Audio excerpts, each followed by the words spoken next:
How to remove Google account from Google Messages and use it without an account. Hello everyone, this is Sabrina here to help you today. So without any further ado, let's get right into the video. So first, open your Google messaging application, and as you can see I have already logged into an account. And in order to use this without an account, what you will have to do is tap on the profile icon from your top right, and then you will see an option of this drag down button in your account.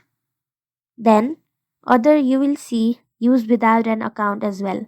Simply click on it, tap on it, and then select sign out, confirm signing out, and now you are using without an account in guest mode. So that's it. Thank you for watching this video. Make sure to like, share, and subscribe to our YouTube channel. If you got any questions, comment them down, and I'll catch you in the next one.